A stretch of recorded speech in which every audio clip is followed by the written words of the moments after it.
మా ఛానల్కి స్వాగతం. చూస్తున్న వీక్షకులకు ప్రేక్షకులకు ప్రియ కాళభైరవ భగవద్బంధులకి స్వాగతం పలుకుతూ మమ్మల్ని ఎంతగానో ఆదరిస్తూ ఉండబడినటువంటి ప్రియ సోదరా సోదరీమణులకు అందరికీ సనాతన ధర్మ సంరక్షకులకి వీక్షకులకు ప్రేక్షకులకు 2024 సంవత్సరంలో శేషభాగమైనటువంటి 15 రోజులకు వీడుకోల్ పలుకుతూ 2025 సంవత్సరానికి స్వాగతం పలుకుతూ ఈ సంవత్సరంలో జరిగినటువంటి అష్టకష్టాలకు ఇబ్బందులకు అనారోగ్యాలకు స్వస్తి పలుకుతూ నూతన ఆనందంతో 2025 సంవత్సరం స్వాగతం పలకాలను కోరుకుంటూ 16/12/2024 నుండి 31 డిసెంబర్ 2024 వరకు పుట్టినటువంటి వారందరికీ కూడా ముందస్తుగా జన్మదిన శుభాకాంక్షలు. అలాగనే గతంలో వివాహం చేసుకున్న వారికి వివాహ వార్షికోత్సవ శుభాకాంక్షలు. ద్వాదశ రాశుల్లో గ్రహ గమనాన్ని ఒకసారి వీక్షింపచేద్దాం. వృషభ రాశిలో దేవగురు బృహస్పతి శత్రు సంచార స్థితి,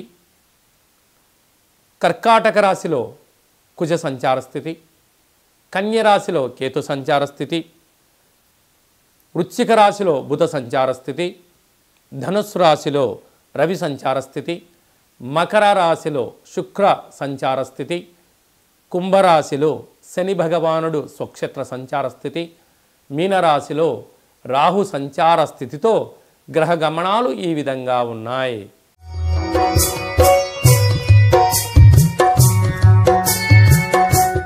మకర రాశి వారు ఈ ఆంగ్ల సంవత్సరానికి స్వస్తి పలుకుతూ వీడుకోలు కోరుతూ నూతన ఆంగ్ల సంవత్సరానికి స్వాగతం పలుకుతూ ఒకవైపు ఏళ్లనాటి శని, ఒకవైపు సప్తమ స్థానంలో కుజుడు సంచారం చేయనప్పుడు కుజదోష ప్రభావ కారణానికి ఈ నెగిటివిటీకి ఈ అష్ట కష్టాలకు స్వస్తి పలుకుతూ నూతన సంవత్సరంలో ఐశ్వర్య జీవితం పలకాలి అన్నట్లయితే ఎలాంటి విధులను పాటించాలో ఈ వీడియోలో సవివరంగా సంపూర్ణంగా తెలుసుకుందాం. మకర రాశిలో ఏ నక్షత్రాలు వస్తాయి అనగా ఉత్తరాషాఢ నక్షత్రంలోని 2, 3, 4 పాదాలు, శ్రవణ నక్షత్రంలోని 4 పాదాలు, ధనిష్ఠా నక్షత్రంలోని 1, 2 పాదములు కలిపితే మకర రాశి అవ్వడం జరుగుతుంది. అలాగనే చాలామందికి పుట్టినటువంటి కాల సమయంలో డేటా ఆఫ్ బర్త్లు లేనటువంటి కారణం వలన పేరు యొక్క మొదటి అక్షరాన్ని అనుసరిస్తూ ఆ రాశిని తెలుసుకునే ప్రయత్నం చేద్దాం. జూ, జే, జో, ఘా, గా, గి అనేటువంటి అక్షరాల వారందరూ కూడా మకర రాశి జాతకులు. మకర రాశి యొక్క అధిపతి శని భగవాను. వీరికి రాశిలోనే శుక్రుడు సంచారం చేయడం వలన నూతనమైన వస్త్రాలు, బంగారు ఆభరణాలు, విశేషమైనటువంటి జీవితం పొందాలి, లగ్జరీ లాంటి లైఫ్కు స్వాగతం పలుకుతూ ఉంటారు. కనుక కొత్త ఫోన్లు, వస్త్రాలు, బంగారు ఆభరణాలు, క్రయ విక్రయాలు వీరికి యోగదాయకం అని చెప్పి కూడా గమనించాలి.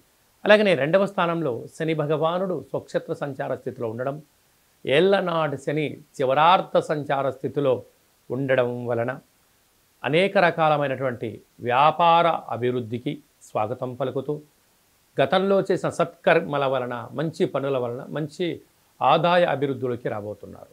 అలాగే తృతీయంలో రాహు సంచార స్థితి ఉండడం వలన తల్లిదండ్రులు, గురువులు, పెద్దవారు చెప్పినటువంటి సలహాలు స్వీకరించడం వలన విజయం మీ సొంతం అవుతుంది. అనైతికంగా మీరు ప్రవర్తించినట్లయితే కష్టాలకు మీకు మీరే స్వాగతం పలుకుతారు అని చెప్పి కూడా గమనించాలి. సంతాన స్థానంలో గురు సంచార స్థితి ఉండడం వలన చదువులు, అభివృద్ధి, విదేశాలకు వెళ్ళాలి, అనేకమైనటువంటి తల్లిదండ్రులతో సఖ్యతగా ఉండడం వలన మంచి కాలం మీ సొంతం అవుతుంది. సప్తమంలో కుజుడు సంచారం చేయడం వలన ప్రేమికుల మధ్య విభేదాలు, దూరవాయు జల ప్రయాణాలు పెట్టుకోవద్దు, అనేక కార్యక్రమాలలో ఆవేశం తగదు, ఓపిక, పట్టుదల, సహనం, ధర్మం, న్యాయ మార్గంలో ఉండడం వలన అనేక రకాల ఇబ్బందికి మీకు కేంద్ర బిందువులు కాకుండా ఉండే పరిస్థితి ఉంటుంది. సంవత్సరంలో చివరి ఆదివారం సోమవతి అమావాస్య సోమవారము, మంగళవారం చివరి మంగళవారం అవ్వడం వలన నదిలో దూకడాలు కానీ, నీటి ప్రవాహాలకు దూరంగా ఉండడం కానీ, వాయు జల ప్రయాణాలు పెట్టుకోకపోవడం కానీ, వినోదాలకు అలాగనే ఘర్షణలకు, మూడో వ్యక్తులు ఏదైనా జరుగుతూ ఉంటున్నాడు అంత తలదూర్చడం చేయకపోవడం వలన అనేక రకాల సమస్యలకు మీరు ఫుల్ స్టాప్ పెట్టచ్చు. లేకుంటే అంతా నాకు తెలుసు అని చెప్పి మీరు ముందు దూరారా, ఆ అప్పులు, ఆ సమస్యలు జీవితకాలం అంతా మిమ్మల్ని వెంటాడే పరిస్థితి ఉంటుందని కూడా గమనించాలి. ఇలాంటి కాల సమయంలో అదే కాకుండా వ్యయంలో రవి సంచార స్థితి ఉండడం వల్ల అనవసర ప్రయాణాలు, జ్వరము, సీజన్లుగా వచ్చే వ్యాధులు, అప్పులు, అనారోగ్యము, ఔషధ సేవనం పొంచి ఉంది. తస్మాత్ జాగ్రత్త. ఇలాంటి కాల సమయంలో నవధాన్యాలను అన్నింటినీ కూడా ముందు రోజు నీటిలో నానబెట్టి ఉదయం లేచిన తర్వాత వాటిపైన కర్పూరం బిళ్ళ పెట్టి వెలిగించి దిష్టి తీసి ప్రవహించే నీటిలో వేయడం, గోమాతకు ఏర్పాటు చేయడం, దానము చెయ్యడం వలన ఈ గ్రహదోషం తొలగి గ్రహయోగం కలుగుతుంది.